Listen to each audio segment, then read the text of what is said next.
The kitten mewed pitifully as the two Apache girls thrust it toward Josiah McCready's face, their dark eyes desperate beneath matted hair. "Please, mister," the older one pleaded in broken English.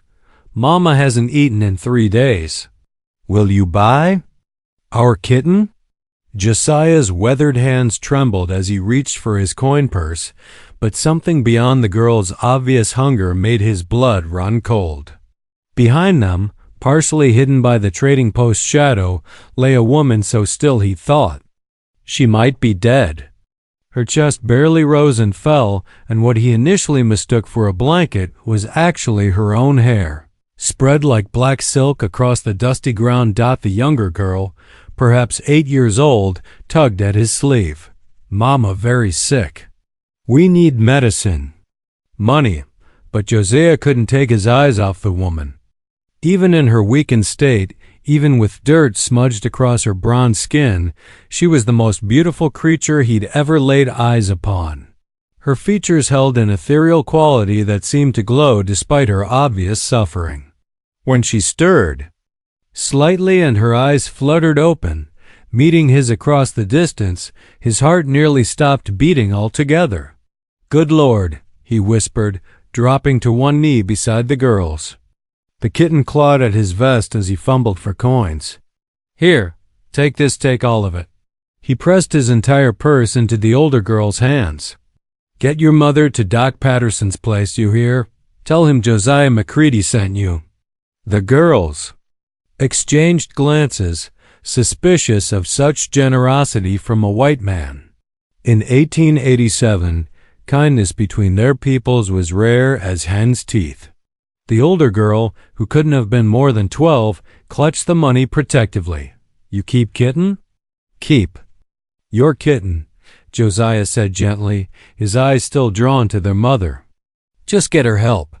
As the girls helped their mother to her feet, she swayed dangerously. Without thinking, Josiah stepped forward and caught her elbow, steadying her. The moment their skin touched, an electric shock seemed to pass between them.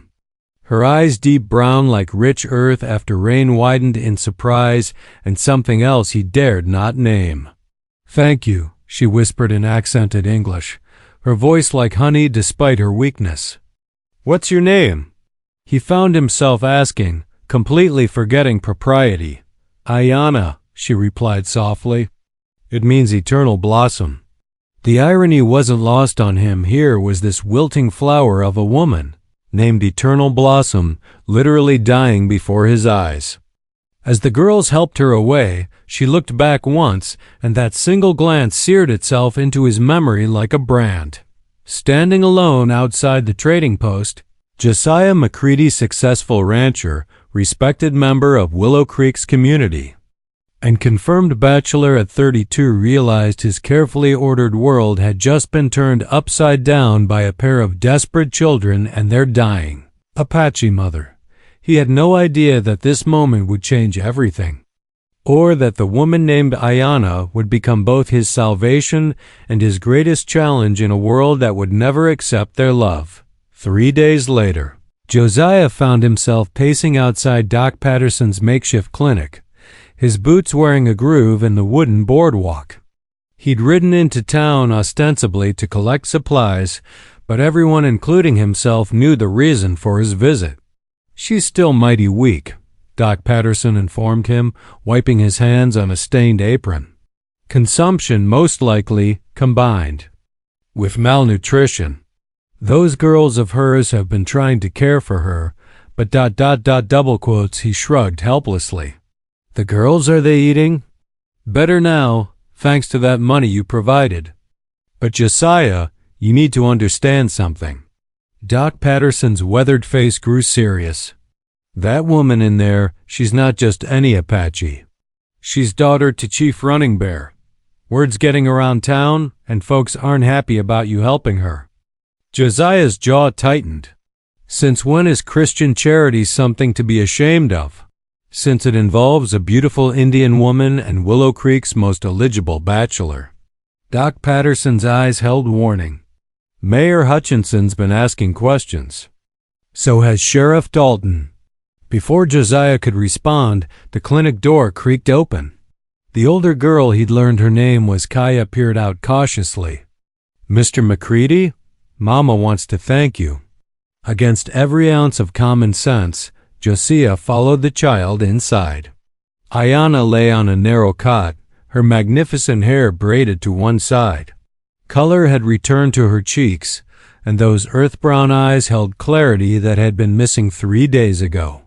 "You saved our lives," she said simply, struggling to sit up.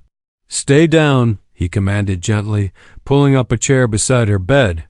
"You need rest. Why did you help us?" Her directness caught him off guard. "Your people and mine? We are not friends." Josiah considered lying, offering some noble excuse about Christian duty. Instead, he found himself speaking truth. "Because the moment I saw you, I couldn't bear the thought of you suffering." Silence stretched between them, heavy with unspoken implications. Finally, Ayanna spoke, her voice barely above a whisper. "That is dangerous thinking, Josiah McCready. I know. My husband died 2 winters ago, smallpox. Many of our people died." Her eyes grew distant with grief. "I came here because my girls need education, need to learn white man's ways to survive. But your people see only what they fear." "Not all of us," Josiah said quietly. Their eyes met and held. In that moment, something fundamental shifted between them, an acknowledgement of attraction neither could deny, despite the impossibility of their situation. "Mama," interrupted little Senna, the younger daughter, "the mean man is outside again." Through the window, Josiah spotted Sheriff Dalton's bulky frame.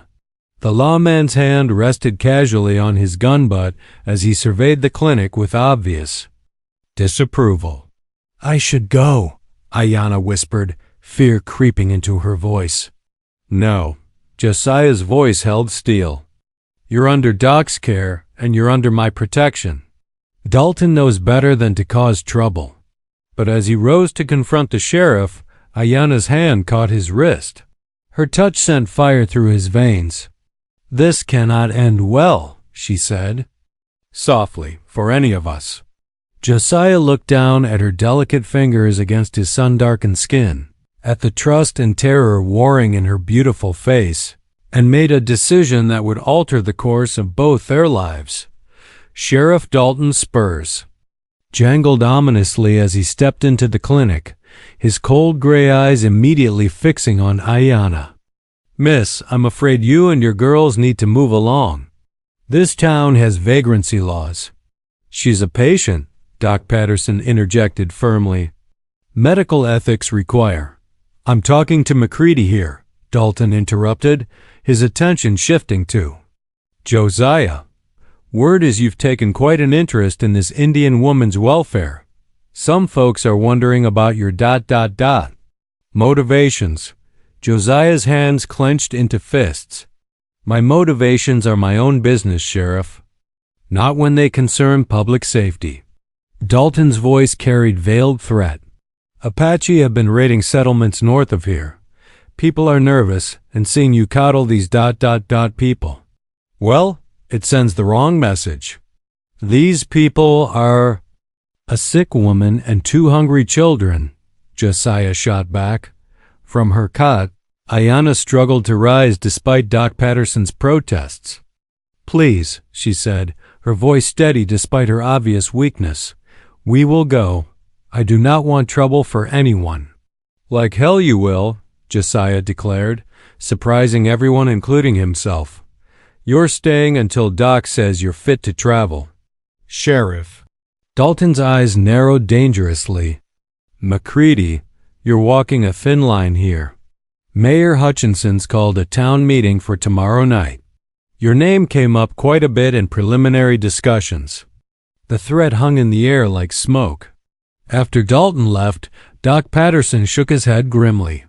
"Josiah, that man's looking for any excuse to run Ayanna and her girls out of town, or worse." That evening, Josiah returned to his ranch but couldn't concentrate on anything. His foreman, old Pete Kowalski, found him staring into the fire long past midnight. "Boss, I've known you since you were knee-high to a grasshopper," Pete said carefully. "Never seen you this torn up about anything. Pete, what would you do if you met someone who changed everything you thought you knew about life?" The old Polish immigrant chuckled. "Depends. This someone got anything to do with that Apache woman you've been helping?" Josiah's silence was answer enough.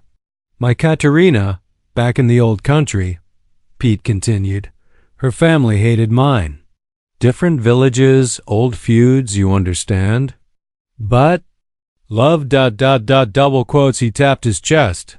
"Love doesn't ask permission. This isn't just about feuding villages, Pete. This could destroy everything I've built here. What good's building something if your heart ain't in it?" The next morning, Josiah made a decision that sent shockwaves through Willow Creek. He rode into town and publicly announced that Ayanna and her daughters would be staying at his ranch. Until she fully recovered, the news spread like wildfire. By noon, angry voices echoed from the saloon. Mayor Hutchinson's face turned purple with rage. Sheriff Dalton's hand never strayed far from his weapon. But when Josiah arrived at the clinic to collect Ayanna, he found her sitting up, braiding little Senna's hair. She looked up at him with eyes that held gratitude and something deeper something. That made his breath catch. "You are sure about this?" she asked quietly. "I've never been more sure of anything in my life." As they prepared to leave, Kaya tugged at Josiah's sleeve. "Mr. McCready, why are you helping us when everyone else is angry?" Josiah knelt to the girl's level, but his eyes found Ayanna's over her daughter's head. "Because sometimes, little one, doing what's right is more important than doing what's safe." The ride to his ranch would be the longest and most significant journey of Josiah McCready's life. The McCready Ranch sprawled across 2,000 acres of prime grazing land, with the main house sitting atop a gentle rise that overlooked the valley. As their wagon approached, Ayanna's breath caught at the sight not just of the prosperous homestead, but of the dozen ranch hands who had gathered to watch their arrival. Josiah felt the weight of their stares, the mixture of curiosity and disapproval radiating from men who had worked for him faithfully for years. He helped Ayanna down from the wagon with careful gentleness, acutely aware that every gesture would be scrutinized and reported throughout the territory by week's end. "Boss," called out his foreman Pete, approaching with hat in hand. "The boys and we've prepared the guest quarters in the east wing. Fresh linens, stocked pantry, everything the ladies might need." Josiah felt a surge of gratitude toward the grizzled old immigrant. Pete's acceptance carried weight with the other hands, most of whom had learned to respect the Pole's judgment over the years, but not all reactions were positive.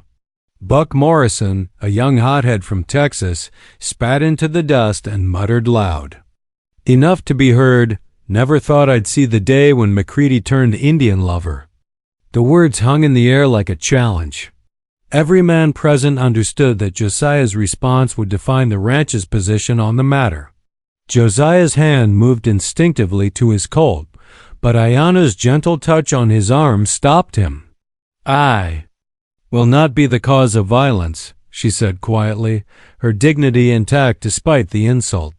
"You're not the cause of anything," Josiah replied, his voice carrying clearly to every ear. "Buck, collect your pay from Pete and be off my land within the hour." Morrison's face flushed red. "You're making a mistake, McCready. Town won't stand for this."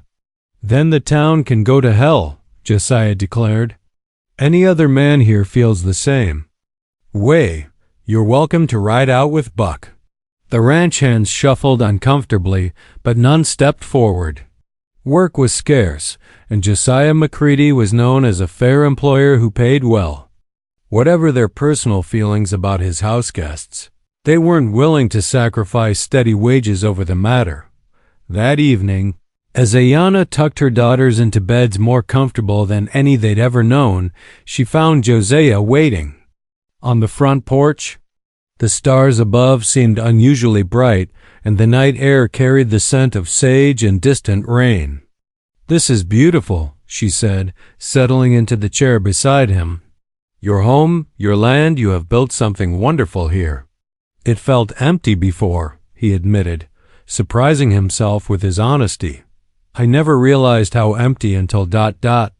Until you saw 3 starving strangers begging for coin?" There was gentle humor in her voice. "Until I saw you." The simple words hung between them, honest and dangerous. Ayanna was quiet for a long moment, her hands folded in her lap. "Josiah," she said finally, "you must understand what this means. What people will say, what they will do. In my world and in yours, there are those who would kill to prevent what they see happening here. And what do they see happening?" She turned to face him fully, her beautiful face illuminated by moonlight. "They see a white man and an Apache. Woman falling in love despite everything that should keep them apart." His heart hammered against his ribs. "And are they right?" "Yes," she whispered. "God help us both, but yes." When he reached for her hand, she didn't pull away. Her fingers intertwined with his as naturally as if they'd been holding hands for years instead of days. The simple contact sent warmth flooding through both of them. "What happens now?" he asked. "Now? We face whatever comes," she replied, squeezing his hand gently. "Together." Neither of them noticed the figure watching from the shadows at the edge of the property, or the way he mounted his horse and rode hard toward town with news that would set Willow Creek ablaze with righteous fury. The first sign of trouble came. 3 days later, when Pete returned from town with supplies and a face grim as a funeral. He found Josiah mending fence with unusual intensity, as if physical labor could quiet the turmoil in his heart. "Boss, we got problems," Pete announced without preamble. "Mayor Hutchinson's organized a delegation. They're calling it a community intervention, but the boys at the general store say it's more like a lynch mob waiting for an excuse." Josiah's hammer stilled against the fence post. "When? Tomorrow evening? And boss?" Pete's weathered face creased with worry. "Sheriff Dalton's been asking around about territorial laws concerning cohabitation between whites and Indians. Word is he's looking for legal grounds to arrest you both." From the direction of the house came the sound of laughter Ayanna teaching her daughters to bake bread in the ranch kitchen, a scene so domestic and natural it broke Josiah's heart to think of it ending. "Pete, I need you to do something for me," Josiah said quietly. "If things go bad tomorrow, I want you to take Ayanna and the girls to your sister's place in Colorado Territory. You remember Martha? She'd take them in, no questions asked. And what about you? I'll handle whatever comes." That evening, Josiah found Ayanna in the garden she'd started behind the house. In just days, she'd somehow coaxed life from the stubborn soil, creating a small oasis of native plants and vegetables. She looked up from her work, dirt smudged on her cheek, and smiled in a way that made him forget every sensible thought in his head. "You're troubled," she observed, rising gracefully to her feet. "The girls are asleep. Tell me what has happened." He told her everything: the delegation, Dalton's inquiries, the growing hostility in town. As he spoke, he watched the light dim. In her eyes, watched her shoulders set with familiar resignation. "I have brought this upon you," she said when he finished. "I should have left when Sheriff Dalton first came to the clinic. Don't." His voice was sharper than intended. "Don't you dare blame yourself for other people's hatred. Josiah, look at me." She took his hands in hers, her touch gentle but firm. "I am Apache. My people have been fighting yours for generations. My own father led raids against settlements like this one. Do you think I don't understand the fear in their eyes? Your father's actions aren't yours to carry, aren't they?" Her smile was sad and beautiful. "Just as your people's actions aren't yours to carry? Yet here we are, 2 people trying to love each other across a canyon of blood and mistrust." "Love," he repeated, the word hanging between them like a bridge neither had dared cross until now. Yes, she whispered. Love, foolish, impossible, dangerous love. When he kissed her, it was with the desperation of a man who knew he might never get another chance. Her lips were soft and warm, and she tasted like hope and heartbreak combined.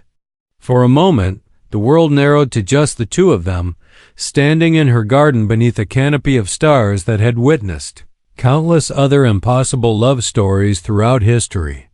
But reality intruded when little Kaya appeared in the doorway, rubbing sleepy eyes.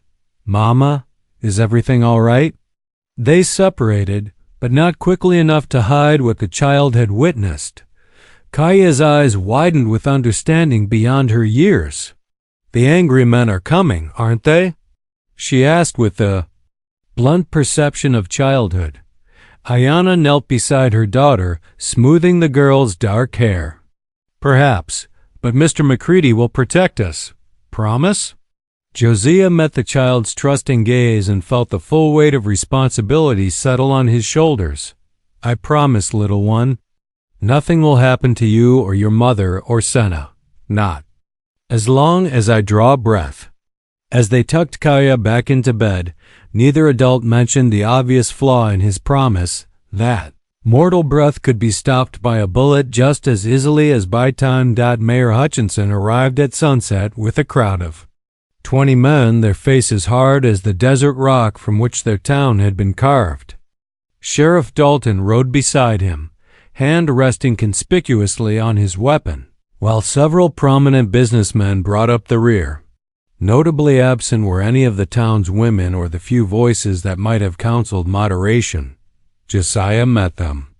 In his front yard, Ayana standing at his shoulder despite his attempts to convince her to remain inside with the girls. Her presence seemed to inflame the crowd's anger, whispers of shameless and unnatural carrying on the evening breeze. McCready. Mayor Hutchinson called out, his normally jovial politician's demeanor replaced by stern righteousness. We've come to talk sense into you before the situation gets completely out of hand. I'm listening, Josiah replied evenly, though his hand hung loose near his holster. This woman and her children need to be relocated to the territorial reservation, where they belong, Hutchinson continued. Housing Indians on private property violates several territorial statutes, not to mention moral decency. Sheriff Dalton stepped forward, pulling a folded paper from his vest pocket. I've got a warrant here authorizing removal of any Apache individuals found in violation of the Indian Containment Act of 1885. That act applies to hostile Indians caught raiding, Josiah countered. Ayana and her daughters are peaceful civilians seeking medical treatment. Peaceful? Buck Morrison's voice cut through the crowd. Apparently his dismissal hadn't sent him far from Willow Creek. Her daddy's chief running bear. He's killed more white settlers than typhoid fever. The crowd murmured agreement, and Josiah felt the mood shifting toward violence. But it was Ayana who stepped forward, her voice carrying clearly in the gathering dusk. You speak truly, she said, stunning everyone into silence. My father has fought your people. He has killed your soldiers and burned your settlements. This is war, and in war, both sides commit acts they would not consider in peace. Then you admit, Hutchinson began, but Ayana continued. I also admit that I chose a different path. When my husband died, I could have returned to my father's band. Instead, I brought my daughters here to live among you, to learn your ways, because I believe our peoples must find peace or destroy each other completely. Her words hung in the air like a challenge. Several men shifted uncomfortably, perhaps recognizing the wisdom in her statement. But Buck Morrison wasn't interested in wisdom. Pretty words, he sneered, but you're still a savage. And McCready. Here's gone soft in the head over a piece of Indian. The word died in his throat as Josiah's fist connected with his jaw, sending the younger man sprawling in the dust. The crowd erupted, some shouting for Morrison, others backing away from what now seemed inevitable violence. Enough! Sheriff Dalton drew his weapon, pointing it directly at Josiah's chest. I'm placing you under arrest for harboring fugitive Indians and assaulting a citizen. Those charges are fabricated, and you know it, Josiah replied. But he didn't resist as Pete and another ranch hand stepped between him and the crowd. Boss, Pete whispered urgently, there's too many of them. They're looking for blood. It was then that Ayanna made the decision that would haunt Josiah for the rest of his life. Stop, she called out, her voice cutting through the chaos like a blade. I will go willingly to your reservation. Release Mr. McCready and let him return to his life in peace.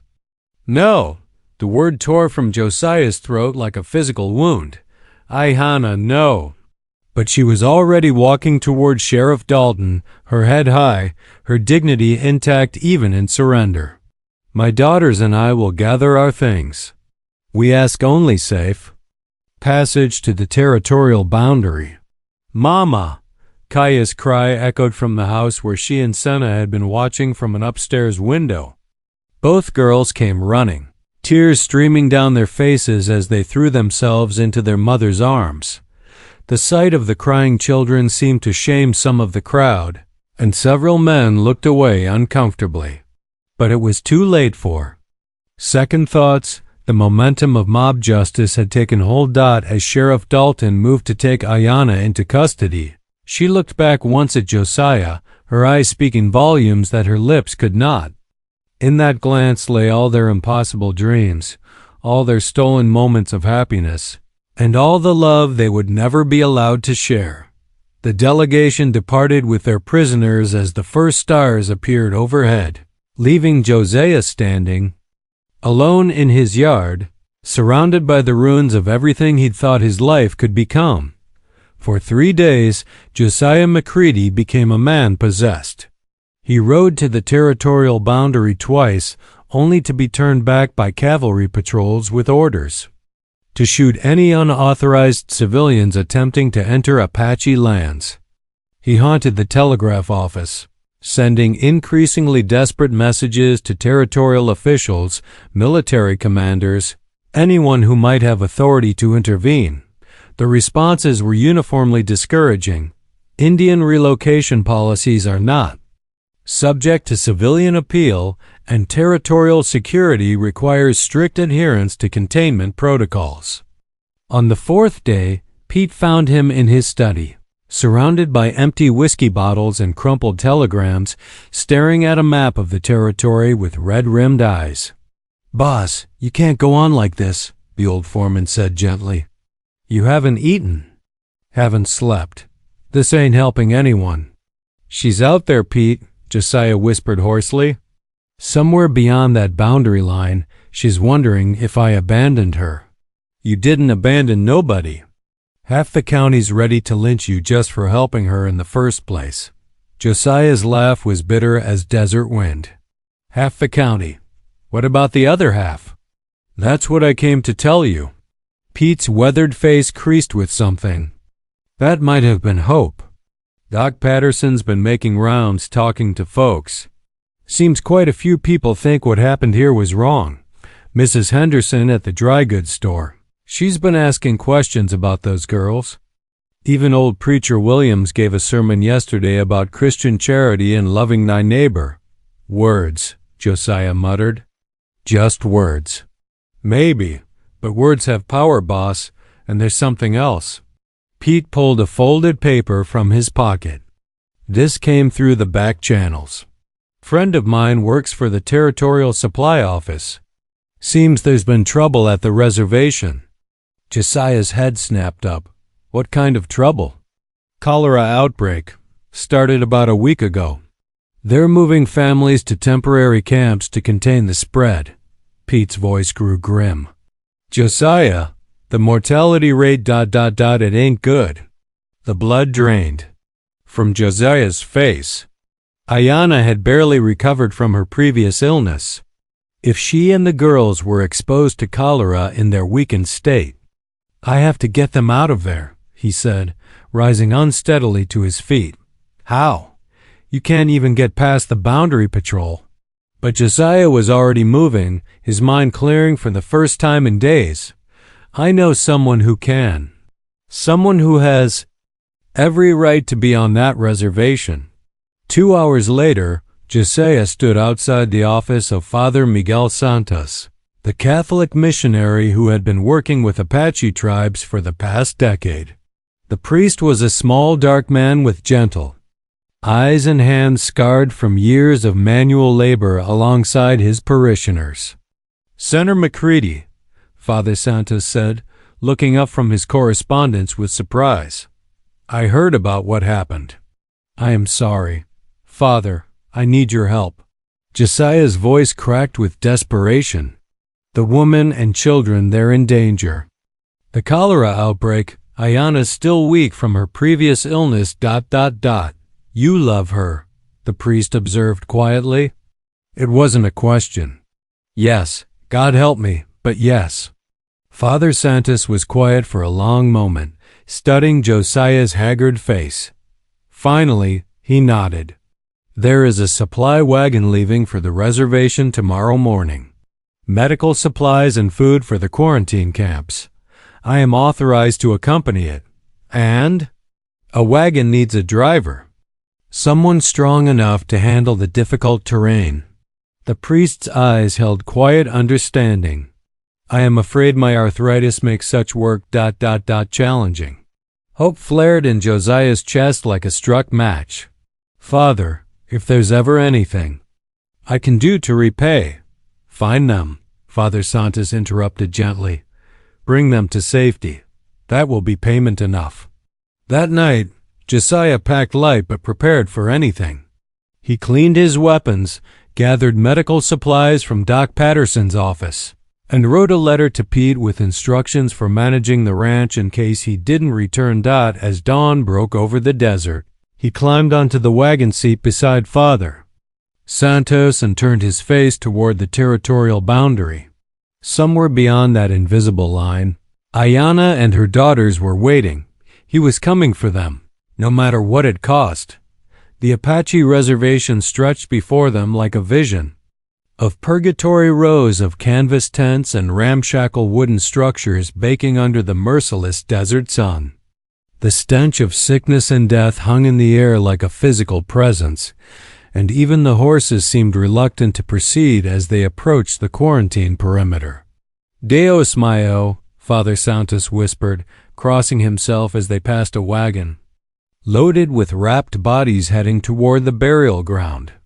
It is worse than I feared. Josiah's hands tightened on the reins as his eyes scanned the sea of suffering humanity.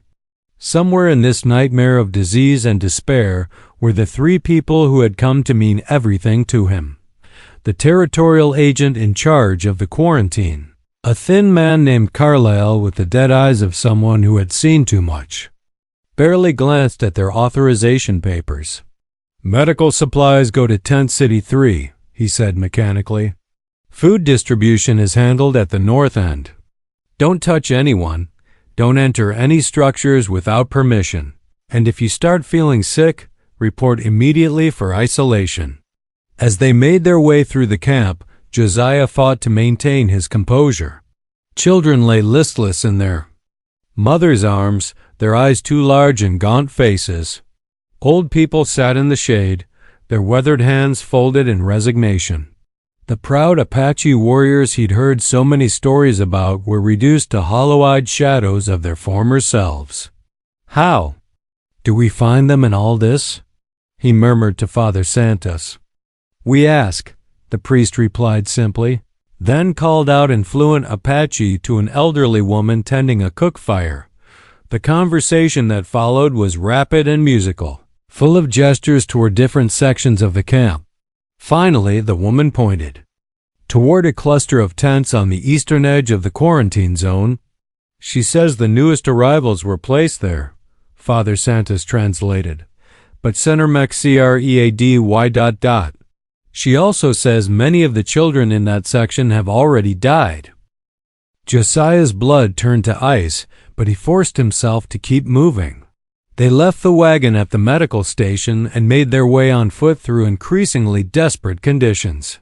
The eastern section held recent deportees from various territorial counties, families torn from their homes and lands, thrust into an environment that was killing them as surely as bullets or disease. And then, through the maze of canvas and despair, he saw her. Ayanna sat outside a small tent, holding Senna in her lap while Kaya leaned against her shoulder. All three were thinner than when he'd last seen them, their clothes dirty and patched, but they were alive.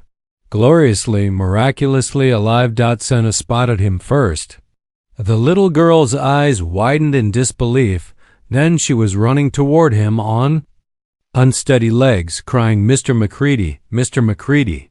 At the top of her voice, he swept her into his arms, feeling tears stream down his own face as he carried her back to where Ayanna and Kaya sat frozen in shock. "How?" Ayanna whispered, reaching out to touch his face as if to confirm he was real. "How are you here?" "Father Santos," he said, nodding toward the priest who was already kneeling beside other sick children, offering comfort and medical supplies. "But more importantly, are you all right? Are the girls healthy?" "We have been fortunate," she replied, though her voice suggested their fortune had been mixed at best. "The sickness has not touched us yet, but—" She gestured helplessly toward the suffering around them. "Each day brings new graves."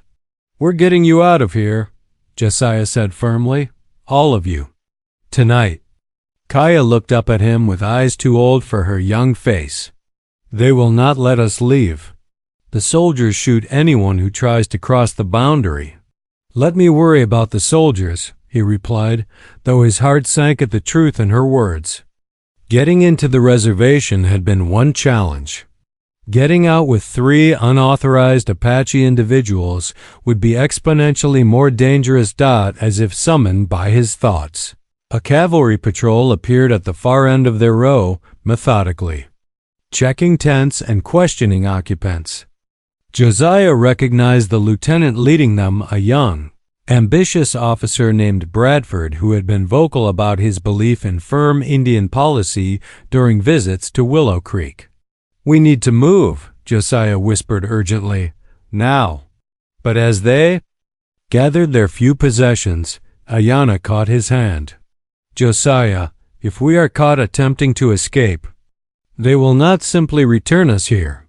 They will treat it as an act of war." He met her eyes, seeing all the love and fear and desperate hope contained there. "Then we won't get caught."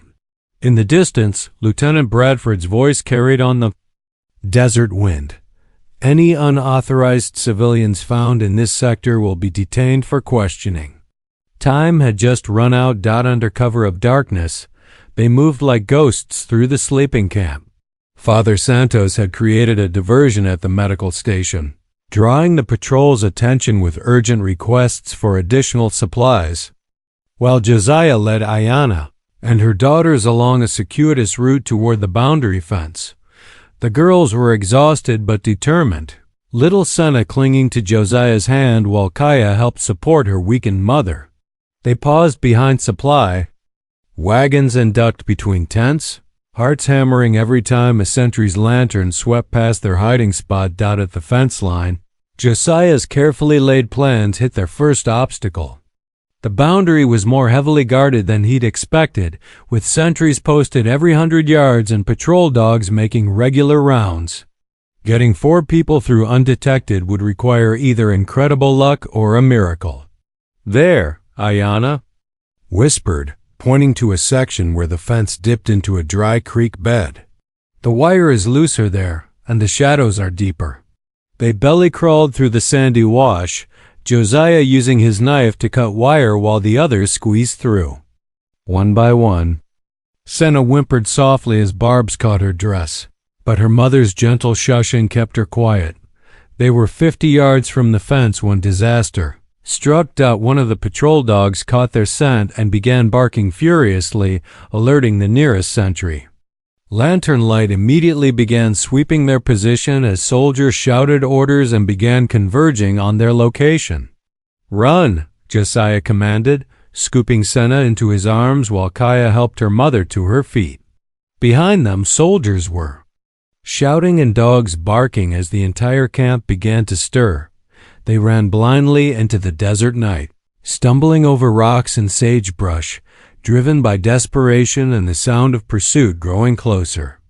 Ayana's weakened condition slowed them considerably, and twice she nearly collapsed before Josiah could support her.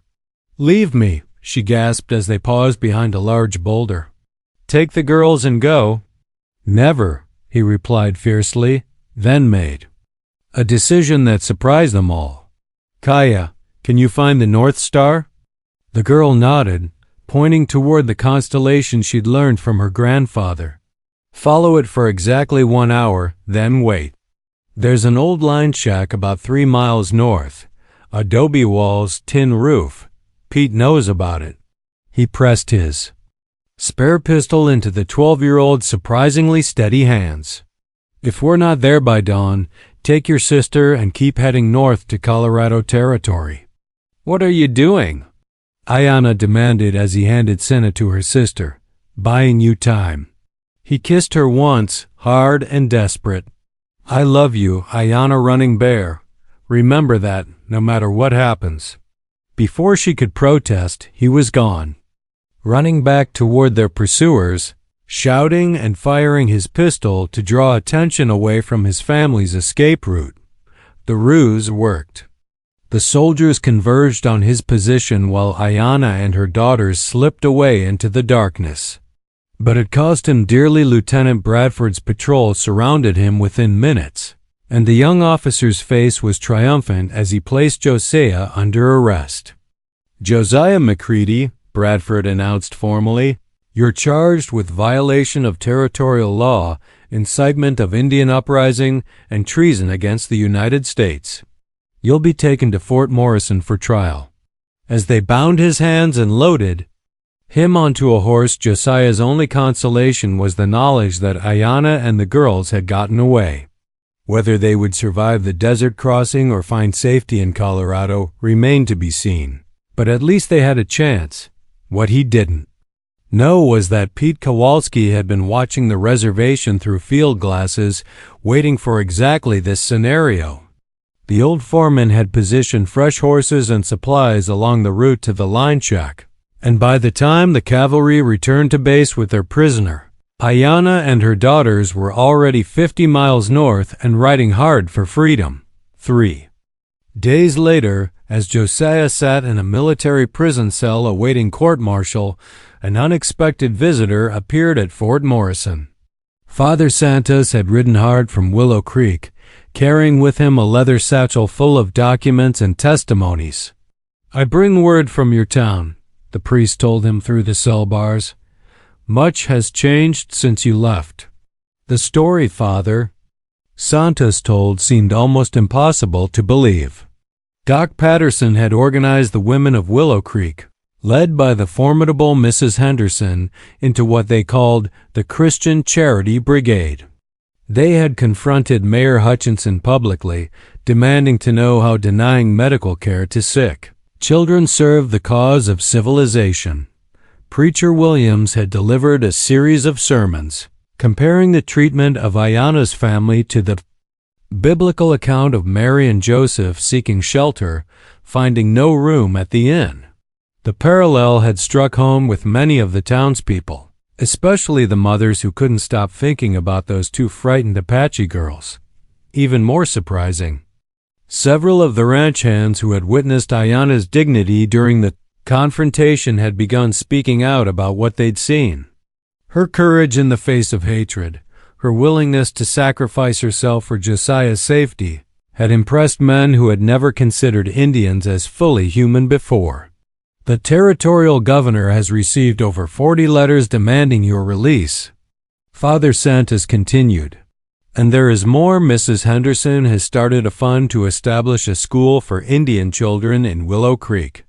She says if Ayana returns, she will personally guarantee her family's safety and integration into the community." Josiah felt tears sting his eyes. "It doesn't matter, Father. Even if they release me, I don't know where she is. They could be anywhere by now if they survive the desert crossing." Father Santos smiled mysteriously. "Perhaps this will restore your faith." He pulled a letter from his satchel, written in Ayana's careful handwriting. "My beloved Josiah," it read. "We have reached safety in Colorado territory thanks to Pete's careful preparations and the kindness of strangers along the way. The girls speak of you constantly and ask when we will see you again. I tell them that love finds a way even across impossible distances. I will wait for you, my heart, for as long as it takes. Your eternal blossom, Ayana." The letter was dated just 2 days earlier, sent through a network of sympathetic missionaries and territorial officials who had been quietly working to reunite separated families. "The governor is reviewing your case personally," Father Santos added. "With the testimony I've brought and the public pressure from Willow Creek, I believe you will be free within the week." For the first time since his capture, Josiah allowed himself to hope.